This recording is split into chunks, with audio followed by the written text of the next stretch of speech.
All right, welcome to The Explainer. Today we're diving into this incredible ancient story about a man born blind. But, this is about way more than just a miracle. It's really a story about two different kinds of sight, and how sometimes being so sure you can see can actually make you the blindest person in the room. It's such a human thing to do, right? When something bad happens, especially something that just feels totally unfair, our first instinct is to look for who's to blame.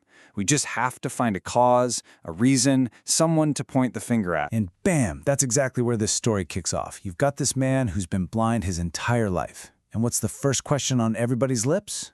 Who sinned? They're looking for this neat, tidy little box to put all this suffering into. But the answer he gets, man, it just completely shatters that box. It totally rejects that whole blame game.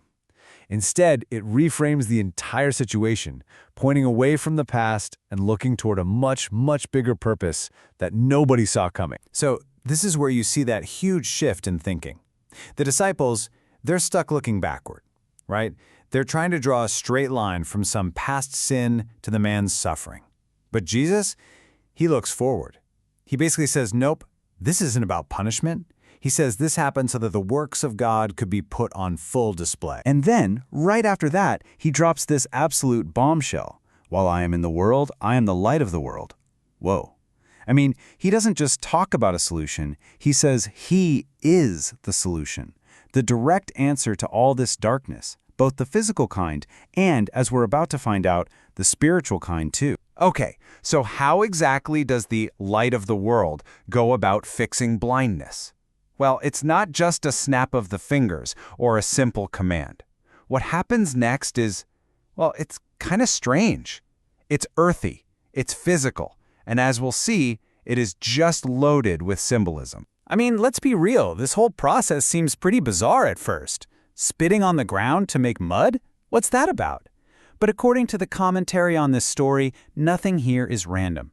Every single step is absolutely packed with meaning, pointing to something way deeper than just a physical cure. And it's this combination of things where the symbolism just explodes.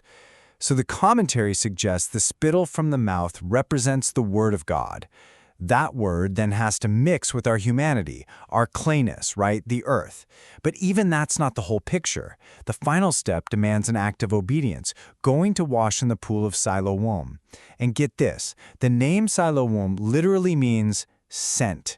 It's all connected. And incredibly, the man does it. He follows these strange instructions to the letter. He goes, he washes, and he comes home seeing. Just like that. After an entire lifetime of total darkness, he can see. But here's the twist.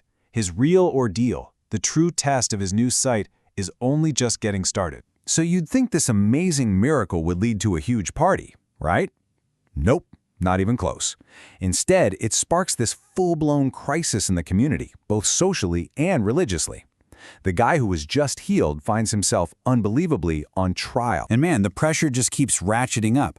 First, it's his neighbors, who are just totally confused. Then, he gets dragged in front of the religious top brass, the Pharisees. And when they can't break his story, they call in his parents to testify.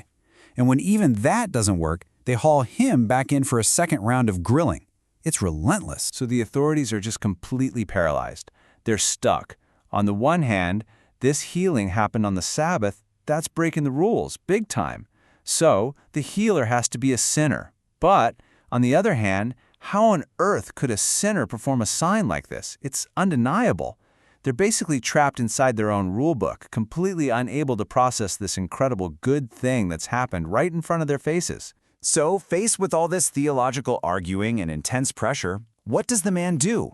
He doesn't get into a big debate. He just cuts through all the noise with the one thing they can't argue with, his own undeniable experience. One thing I do know, that though I was blind, now I see. It's just so simple, so powerful, and totally unshakable. And you know what he gets for this simple, powerful truth? Not wonder, not awe. He gets anger. They insult him, they revile him, and then they throw him out. They officially excommunicate him from the synagogue. Think about that. For gaining his sight, he loses his entire world. So let's just pause on that for a second. The man has gained physical sight, but he's been thrown into this social and spiritual darkness. It's this incredible reversal that really pivots the story. It forces us to look past the physical healing and start thinking about a much deeper kind of sight and a much deeper kind of blindness. This is where the story uses the man's physical blindness as this really powerful metaphor. The idea here is that his condition at birth actually represents a universal human state, that we're all, in a sense, born spiritually blind. And what does that even mean, spiritually blind? Well, according to this text, it means we could be a genius, an expert in our field, brilliant in all sorts of worldly ways, but still be completely in the dark about the biggest questions of all. Where did I come from? Where am I going? What is all of this for? It's being ruled by things we can't even see, like jealousy or envy, without even realizing it. And this, right here, is the central irony of the entire story. It's the big twist. The man who knew he was blind, who admitted it, was open to receiving sight. But the religious leaders, they were so convinced they had it all figured out, so sure that they could see spiritually, that they were completely blind to the truth standing right in front of them. Their very claim to see is what locked them in their darkness. But the story doesn't just leave him there, as an outcast.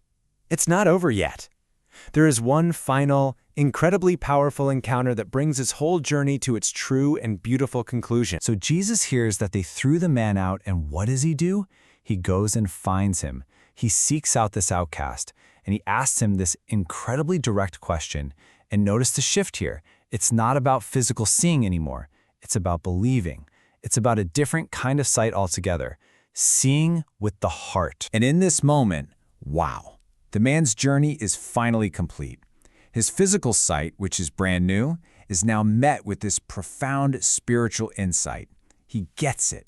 He sees who Jesus really is, and his response is just immediate.